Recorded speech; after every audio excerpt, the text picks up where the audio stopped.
which means liquidity, so your cash flow is secured. Sometimes those debts can actually halt all of your business operations because you are out of, flowing cash, which means that's a very nice option for them. It's all about the cash flow, the fast cash flow. And you need it. You need liquid cash to go around. Otherwise, no business. You need to all the time buy and all the time sell. One of those things.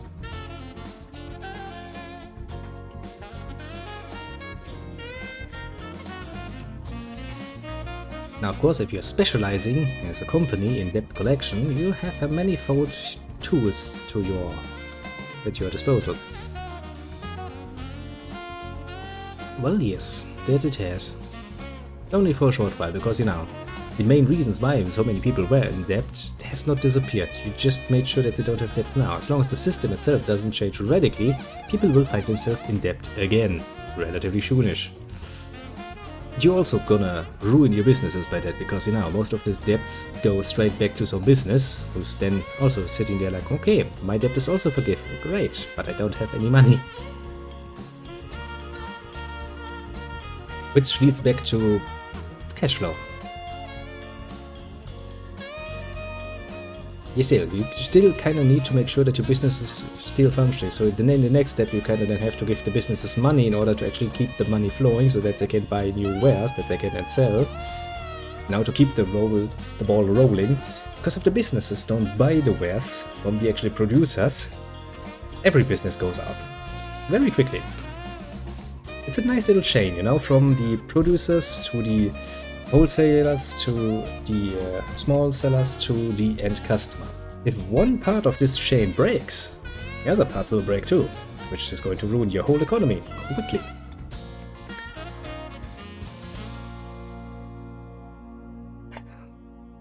Which means you need to make sure that every part works good.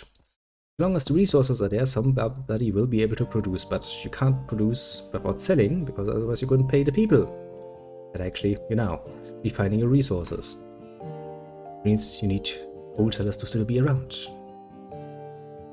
Next, you need the wholesalers to actually, be willing to buy off all of the goods, because they have an option to resell those at a profit. Then you have the small businesses that actually sell to the end customer.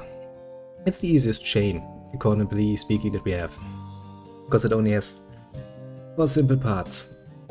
In a lot of cases it's a lot more complicated, but that's the simplified economic chain.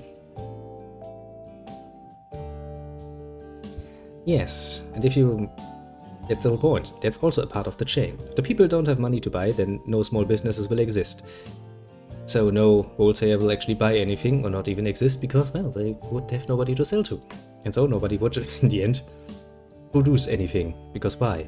There's no way you can actually produce in any numbers. It would lead back to small manufacturers doing basically handiworks and not much more. Because there's no demand. Or no, there is a high demand, but there's just no way to actually make money off of it.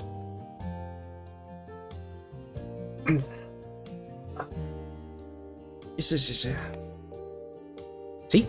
One part of the chain breaks, no matter which one, and everyone else follows.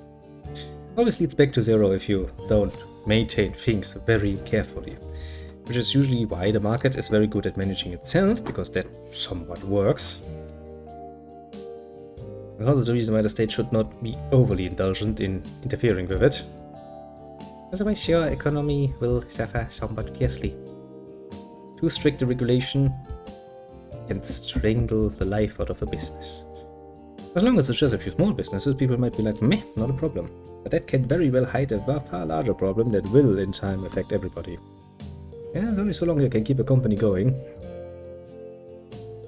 Especially if you don't have any fresh money flowing in. But well, I could sit here and talk about that particular subject for an eternity, because, well, that's kinda the whole,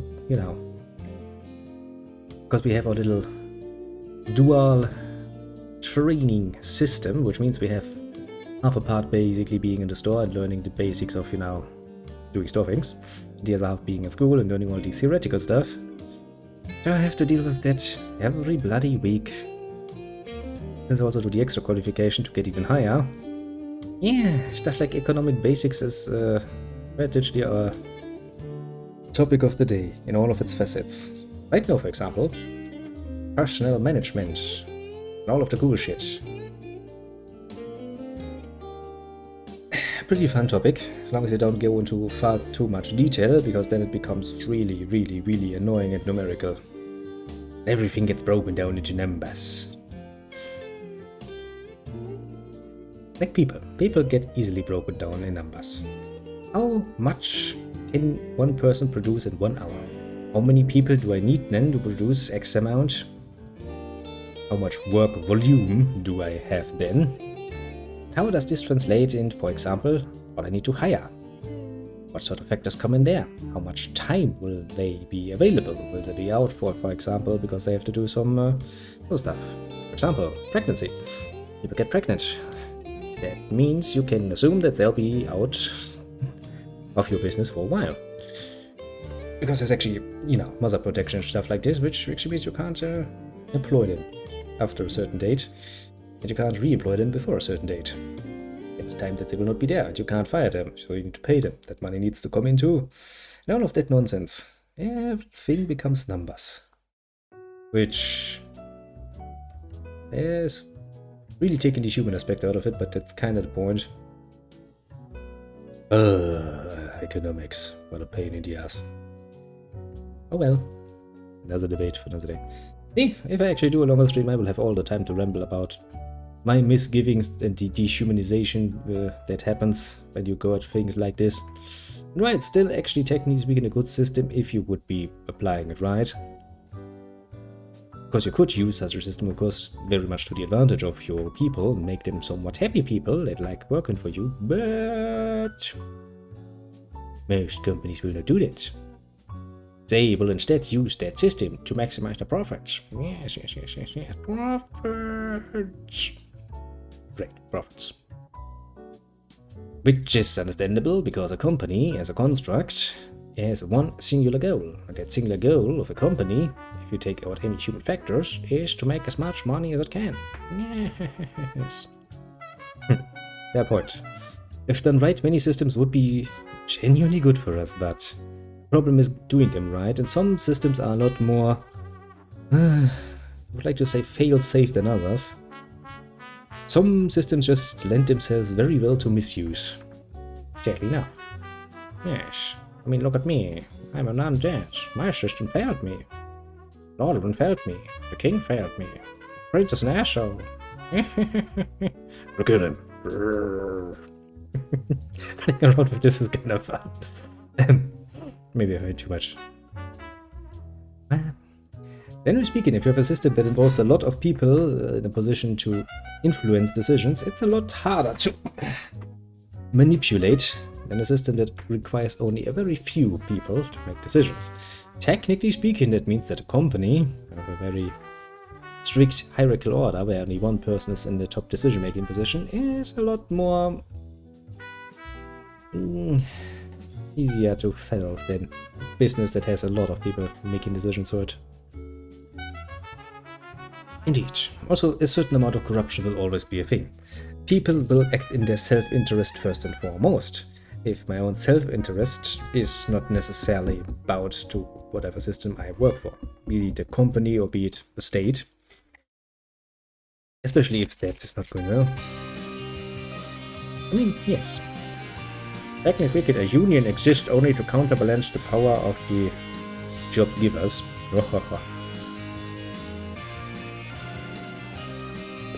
Company owners, because those, technically speaking, can do a lot of evil things to reach their original goal, which is to make money. Now, since one of the highest costs in general that you have as a company is your employees, yes, that's an interest conflict, isn't it? Because you, as the one doing the work, want to get the most money for your job, for your time spent, and your boss wants to pay you as little as he can. That is why we have laws and we have unions to actually have a bit more saying power. Because one person does not have much power compared to a company. The old union. Now we're talking a bit better.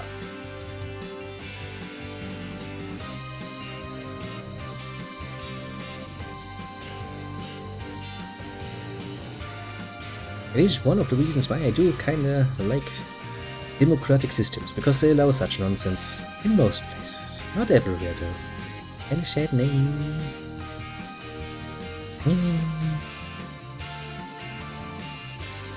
I mean, yes, unions do have leaders too, but the idea of a union is actually to counteract the normally very overpowering position of a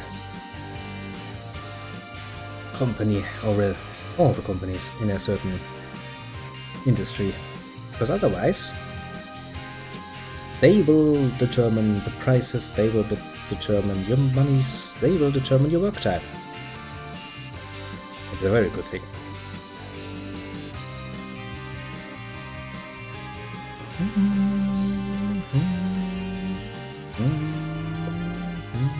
Look at that! At least my little undead had a lot of fun. Alright, that's us getting to that point.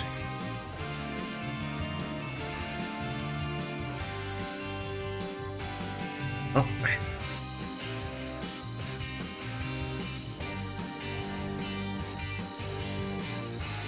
Freedom exists because, well, taking it away from people that know freedom makes them very angry, very much willing to fight back. Basically, people that never knew freedom are kinda not well. I also do think there's a bit too much freedom nowadays in some cases.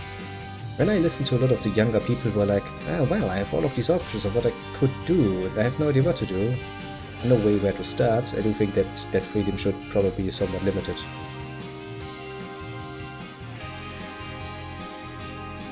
Well, yes.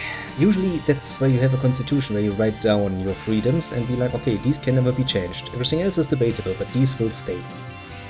It's a kind of neat thing about that system of having a constitution. It's like, yes, you have this particular freedom, you have that particular freedom, and none of these are touchable. Or most of them are not touchable, technically speaking. It also serves the nice purpose that we don't have to think about what freedoms, to what degree, to apply here, then everywhere, every bloody single time something comes up. Good times.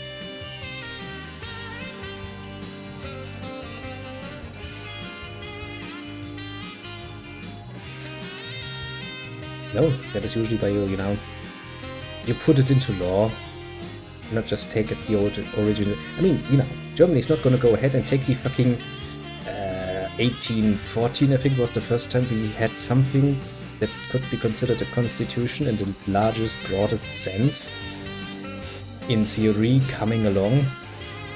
We wouldn't take that document and just go like, yes, what did they mean by this? No, we actually took the original ideas, applied them in the Weimar Republic, took the bits that were good from that, then put it into the so-called Grundgesetz. That's that. I have to say that that isn't debated too nowadays. There are actually still some people around who are like, we never had a constitution. You're sitting like, I see this book on my shelf, but literally, big one, laws. It says Grundgesetz on the cover. That's not a constitution, and I don't know. But well, let the people contemplate, I suppose.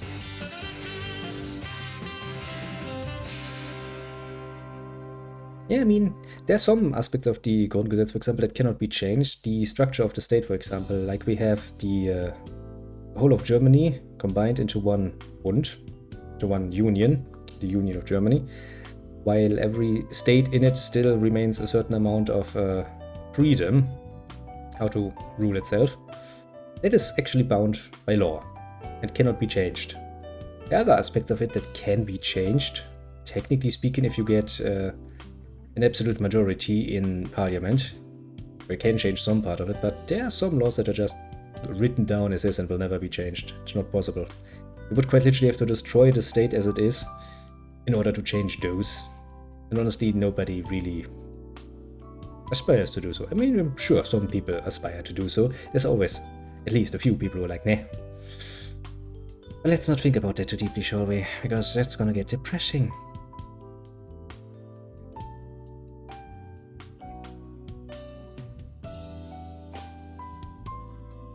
Yeah, I mean, it's good that you can change it, but, you know, some things should never be changeable.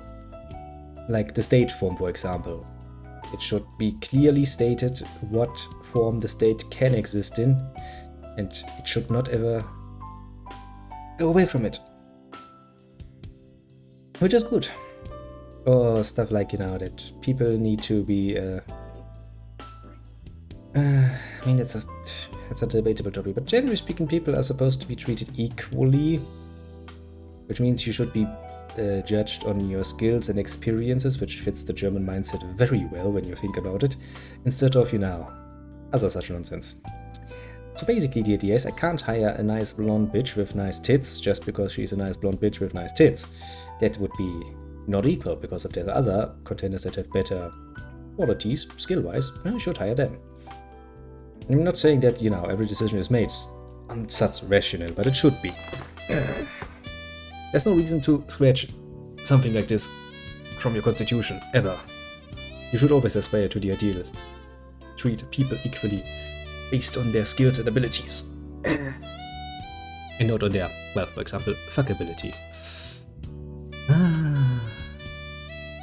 Which does remind me that I do know quite a few women who have not, you know, fully aware of what they were doing, used their charms to get what they wanted. I mean, if you have the goods, why not use them? It's a skill of its very own, sadly not the sort of skill that we appreciate though, is it?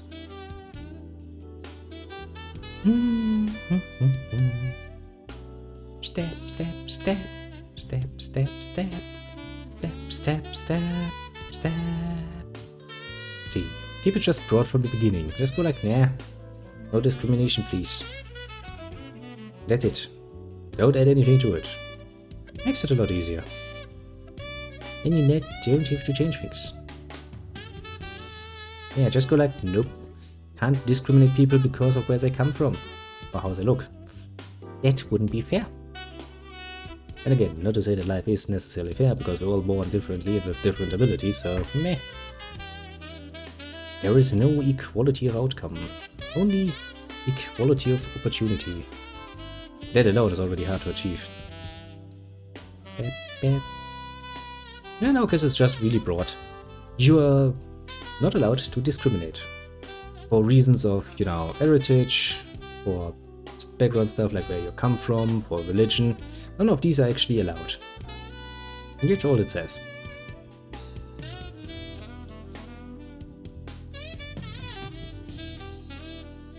Technically, when we're born, we all have the same equal chances is the ideal. Practicality speaking, though, that's of course not the case. If you're born in a more wealthy household, for example, your chances of actually getting a good education are a lot higher. But then again, of course, there is no ideal system in place. And nobody's surprised. How would you even achieve that? I mean, I still remember my grandmother's generation when she wanted to actually do, you know, get herself a degree, wanted to become a barber, you know, hair cutting and shit.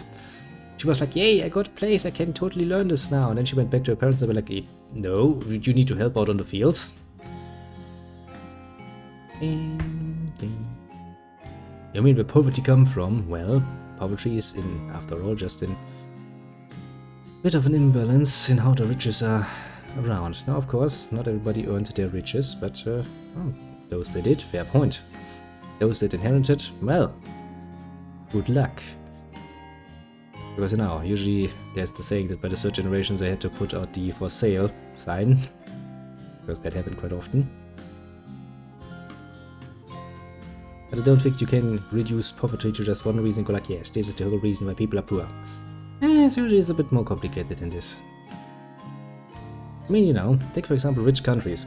Oh, yeah, Germany is relatively rich, secure, safe, most of the time. There is quite the amount of jobs open.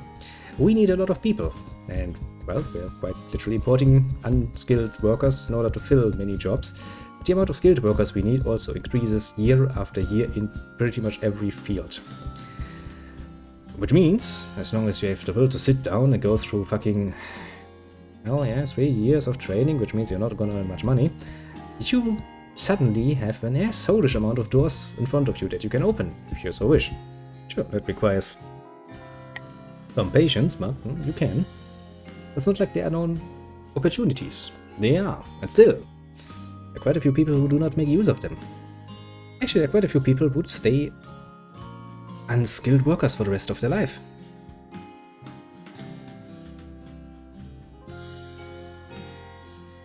I mean, yeah, they will have it harder in education because they don't come from the same background, but that doesn't mean that it's impossible. Of course, some people, I know some people, and cool people, as far as I'm concerned, but they're simple-minded. They do not have any interest in doing anything else than standing at that little line and putting the caps on some spray, paint, thingies. They're happy doing that for 8 hours a day, and that's enough for them. They're not earning a lot of money, but it's just not... They do not aspire to more, and quite frankly, at least they themselves have convinced themselves that they don't have the skills to do so. I don't know. I've never tried them in a situation, you know, and haven't put them through any training, but maybe they could achieve it, maybe not. But as long as they're happy with what they have, okay. A lot worse when you're unhappy with what you have.